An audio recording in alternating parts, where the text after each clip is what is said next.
Mis queridos teleamigos, bienvenidos a Conexión con la Historia. Hace una semana estuve con ustedes y, por supuesto, intenté hablar de Enrique Rochereau, un hombre inabarcable.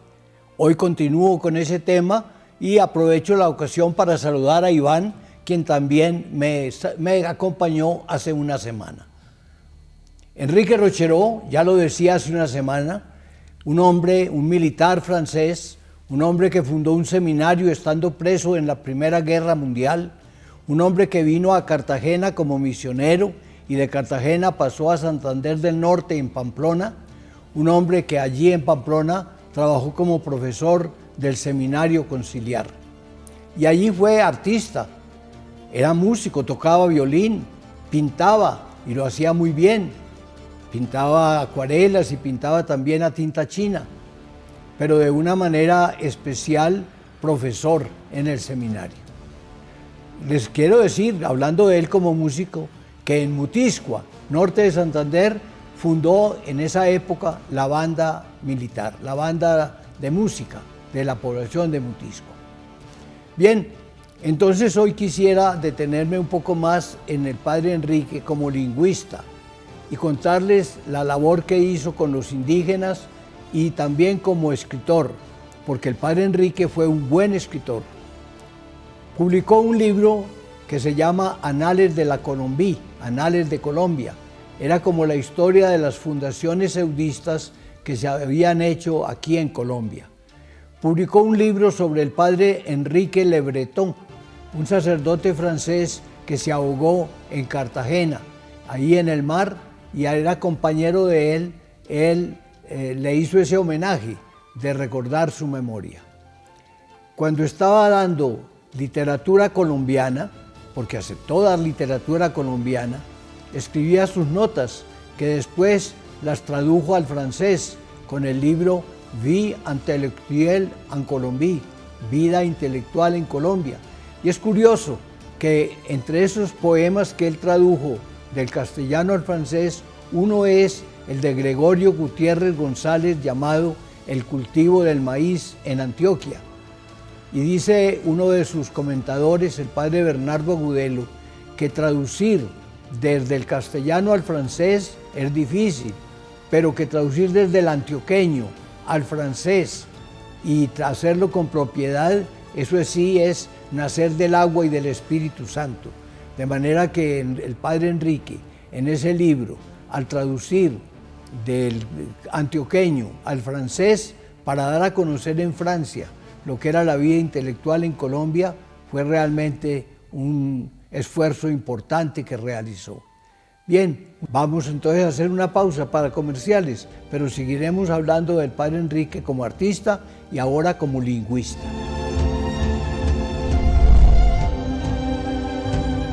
Conexión con la Historia, el gran programa que cada noche de domingo a las 7 nos reúne a todos para pensar en hombres importantes que han dado lustre a la historia colombiana. Estoy hablando de un sacerdote francés llamado Enrique Rochereau. Quisiera evocar la figura del padre Enrique en este momento de la entrevista, en este momento del programa, diciendo que el padre Rochereau fue un trabajador en las lenguas, porque estando en Pamplona quiso ir a evangelizar a los indígenas tunebos. Los tunebos en esa época estaban en Toledo, que es al norte, en el norte de Santander, y bajando un poco hacia el sur, en Arauca también, están la familia tuneba, que lo llaman también uva uva. Y entonces el padre Enrique comenzó a comunicarse con ellos. Y para comunicarse con ellos tuvo que hablar el idioma de ellos, tanto que después se atrevió a escribir la gramática de la lengua tuneba. Además de la gramática de la lengua tuneba, escribió el vocabulario de la lengua tuneba. Fueron 2 libros financiados por la gobernación de Santander del Norte. Pero encontré también en la revista de Ciencias Exactas, Físicas y Naturales, que allí, traducidos por el padre o expresados en castellano por el padre Rochereau, estaban cantos de los indígenas tuneos vertidos al español. De manera que podríamos decir como tres grandes trabajos del padre Enrique a partir del tuneo: la gramática tuneva, la geografía, la gramática tuneva, el vocabulario tuneo y también entonces las oraciones y los cantos tuneos vertidos al castellano. Padre, qué pena que lo interrumpa y me gustaría conocer o me gustaría que contaras un poco cómo fue ese primer momento de él interesarse, por qué hay esa motivación de trabajar con los indios tuneos. Yo creo que inicialmente por sus estudios de ciencias, por el estudio de la antropología y tratar de investigar de dónde venía el hombre latinoamericano, si venía del norte de Bering o si venía por la isla de Pascua de la Polinesia. Entonces eso fue tal vez como un primer motivo. Al ir encontrando esqueletos, calaveras de indios tuneos, entonces iba viendo si por la inclinación de la frente con respecto al cráneo se podía colegir algo. Fue muy amigo de Paul Rivet, un gran antropólogo francés, y entonces el diálogo con Paul Rivet lo fue llevando precisamente a interesarse en esa temática sobre los indígenas aborígenes. De manera que todo eso fue como sumando y el hombre se fue cada vez más interesando, pero también su deseo de llevarles el Evangelio de Jesucristo a los tuneos, que hoy generalmente se les identifica como los Uva Uva. O sea que él hizo una inmersión social, digamos, una inmersión allá con los indios tuneos, vivió con ellos un tiempo, trabajó predicándoles el Evangelio como sacerdote. Sí, prácticamente trabajó con los tuneos desde 1919 a 1924, esos 5 años. Ya antes de irse a la guerra, había estado con ellos y después siguió preocupado por ellos y tratando de ayudar, y llevó a las misioneras de la Madre Laura para que ellas asumieran papeles de evangelización con esa familia indígena. De manera que su vinculación con ellos fue relativamente seria e importante. Cuando él contaba esta experiencia en medio de la amistad que ustedes tuvieron, ¿cuál era ese relato como que más resaltaba? ¿Qué resaltaba él sobre los tuneos? No, pues depende, porque a veces era aspectos jocosos. Por ejemplo, cuenta que una religiosa de la Madre Laura, cuando estaba allá en la misión, había sufrido como una parálisis de la mandíbula. Entonces, esa religiosa no podía hablar, tenía la mandíbula paralizada, no podía mover la mandíbula. Y entonces, pues no sabían qué hacer. Entonces se les ocurrió alimentarla. Como no podía masticar, no podía mover la mandíbula. Entonces el padre cogió la pipa, él fumaba pipa, y entonces primero hirvió la pipa en agua caliente, de tal manera que cualquier germen se destruyera. Pero luego entonces le puso la pipa a la monja y comenzó a verter leche a través de la pipa para que la leche le penetrara pues en la garganta de la monjita. Pero cuando estaban haciendo eso, les dio tal ataque de risa que hasta la misma monjita se puso a reír y con eso se le destrabó la boca. De manera que eso es una cosa. Cuenta también que una vez necesitaban una medicina y entonces tenían que comunicarse con Toledo, con Lavateca, con una de las poblaciones vecinas para avisarles. Pero el hilo telefónico se había dañado, de manera que no estaban. Y entonces él dijo: Santa Teresita, envía este mensaje, mándanos este mensaje. Y mandaron el mensaje y funcionó con hilo quebrado el teléfono. De manera que fue como el milagro que ellos aludían, que le daban gracias a Teresita de Lisieux, porque sin tener hilos telefónicos funcionando, habían mandado un mensaje y les habían llegado las medicinas. Donde estaba siempre era un hombre innovador, era un hombre que se ingeniaba cosas nuevas, ¿no? Pues o se las ingeniaba, o Dios se las daba, o sucedían, o era que no las conocíamos y entonces se descubrían. pero realmente era un hombre que era excepcional, que no era común y corriente como cualquiera de nosotros, sino que donde él estaba actuando, algo pasaba. Bueno, como escritor, padre Diego, ¿qué más temas escribe él? Él escribe, ya lo mencionaste, sobre el tema de ciencias, sobre el tema de los indios tunebos, la gramática, pero ¿qué más cosas escribe Bueno, él? mencioné también, para no olvidar, el librito Vida Intelectual en Colombia, que eran sus apuntes que daban los muchachos, pero que lo tradujo al francés y se publicó en francés. También hablé del libro sobre el padre Henri Le Breton, que era un sacerdote francés que murió ahogado en Cartagena, y él, en homenaje a su amigo y compañero, escribió entonces La vida. Ese fue otro libro pues de Rochereau. Escribió un libro que se llama Anales de Colombia.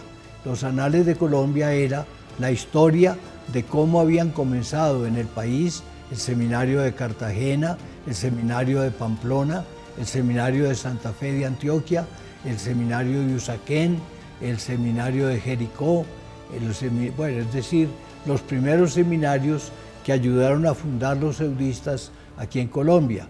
De manera que esos libros de anales son una obra de historia que se le debe a él.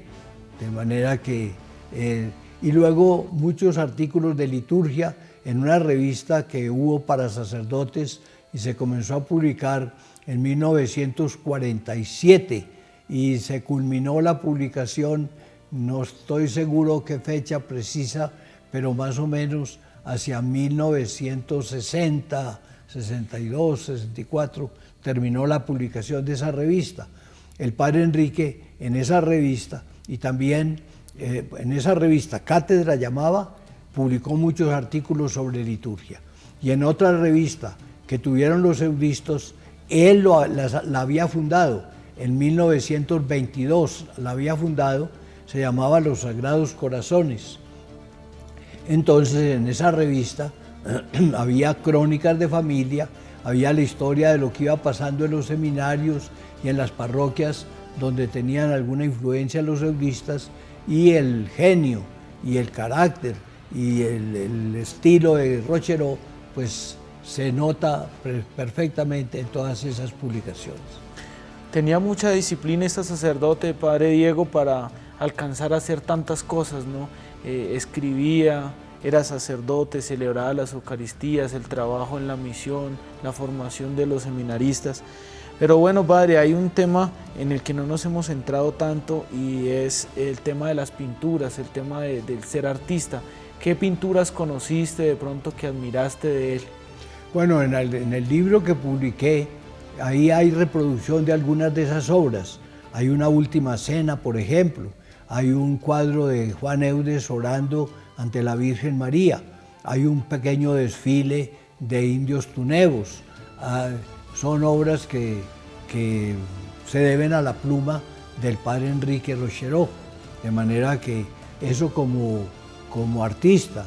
Ya ahora dije que la banda de Mutiscua, había la banda de música, porque él era músico también y tocaba el violín. De manera que esa era otra de las características. Pero sobre todo yo creo que Enrique Rochereau, sobre todo en los últimos años de la vida, primero había sido como profesor de seminarios. Entonces ya dije que en Cartagena, ya dije que en Pamplona, también en el seminario de Usaquén, de los padres seudistas, y también en Jericó y en Santa Rosa de Osos. Pero además de ser profesor de seminarios, entonces él fue capellán mucho tiempo de colegios de niñas, sobre todo una casa que tuvieron las hermanas del Buen Pastor en Bogotá, en el sur, que se llamaba el Acerrío.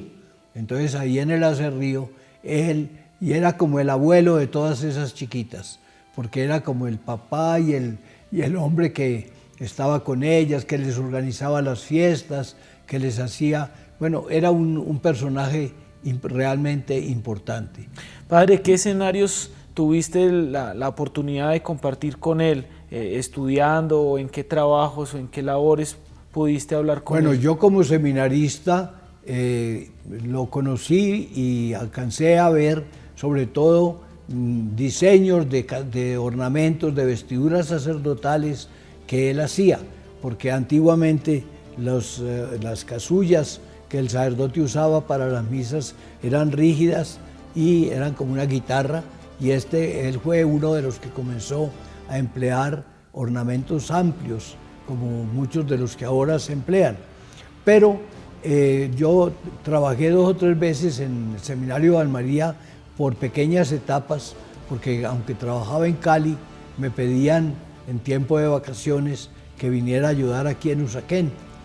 Pero lamentablemente tengo que recordar que en el año de 1967 me trasladaron del todo a Usaquén. Ya salí de Cali, vine a Usaquén, y en esa época el padre Enrique vivía ahí en Usaquén. Era notable porque usaba muchos lentes para conexiones de lentes para aumentar el tamaño de las letras y poder leer. Y así estaba cuando murió. Iba atravesando, subiendo unos escalones, él usaba 2 bastones, se fue para atrás, se golpeó en el cráneo, se hizo una herida grande en el cráneo y ese día murió. Lo llevamos a la clínica de Palermo, pero allá fue donde murió. Padre, ¿cómo relatas toda esta historia en los libros? ¿Cómo lo haces? ¿De qué manera te interesas por escribir este libro? Bueno, eso te queda para que tú los leas y veas cómo lo hago. Pero entonces, por lo pronto, oremos al padre Enrique Rochero, oremos por él. Pidamos al Señor que lo bendiga, estará en la gloria ya, yo supongo, pero que lo siga bendiciendo en el cielo y que a nosotros nos dé la posibilidad de imitar el ejemplo y de, mirando las virtudes del padre Enrique, de poder salir adelante. De manera Amén. Que oremos todos al Padre, a Dios. Señor, te bendecimos porque nos has mandado en la iglesia hombres, mujeres que nos sirven de ejemplo, que nos dan testimonio de Jesús, que nos indican que la vida es corta para todo lo que tenemos que hacer y que por eso tenemos que entregarnos con entusiasmo, con alegría, con intrepidez. Te pido, Señor, bendigas en el cielo al Padre Enrique Rochero y nos bendigas acá, dándonos a conocer su ejemplo, posibilitando que sigamos las líneas que él trazó, que cada uno de nosotros pueda, a imagen de Enrique Rochero, trabajar por los demás y compartir con los otros aquello que creemos tú nos has podido dar. Bendito sea, Señor, te bendecimos a ti por Enrique Rochero y por todos los cristianos, hombres o mujeres, que son testimonio de tu amor en el mundo.